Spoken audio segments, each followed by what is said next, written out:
அஸ்ஸலாமு அலைக்கும் வரஹ்மத்துல்லாஹி வபரகாத்துஹு. அன்பான தமிழ் சொந்தங்களுக்கு அல்லாஹ்வுடைய சாந்தியும் சமாதானமும் என்றென்றும் நிலவட்டுமாக வேண்டி இன்ஷா அல்லாஹ் என்று நாம் பிதாத் சம்பந்தமாக சில விஷயங்களை பார்ப்போம்.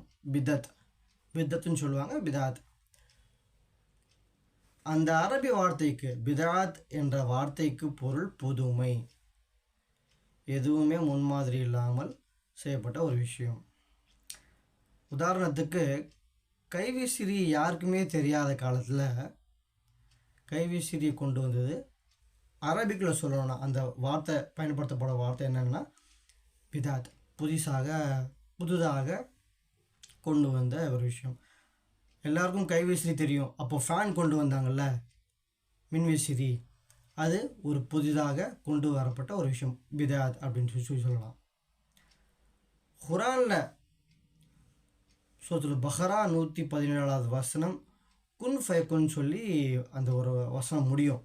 அது ஆகு என்று அல்லாஹ் சொன்னால் அது ஆகிவிடும் அப்படின்ட்டு. அந்த வசனம் எப்படி வரும்னா பத்யோ அப்படின்னு சொல்லி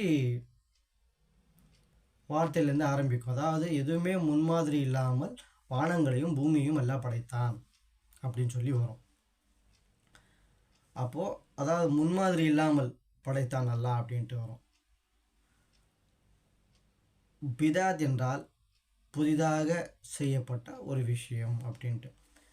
அதுதான் நம்ம மார்க்கத்தில் எப்படி கொண்டு வராங்கன்னா, நபிகள் நாயகம் ஸல்லல்லாஹு அலைஹி வஸல்லம் அல்லாஹ் குரானில் சொல்லாத ஒரு விஷயத்தை புதிதாக செய்தால் அதை பிதாத்ன்னு சொல்லுவாங்க. இதை பற்றி இன்னும் சில வீடியோஸில் பார்ப்போம். அஸ்ஸலாமு அலைக்கும் வரஹ்மத்துல்லாஹி வபரகாத்துஹு.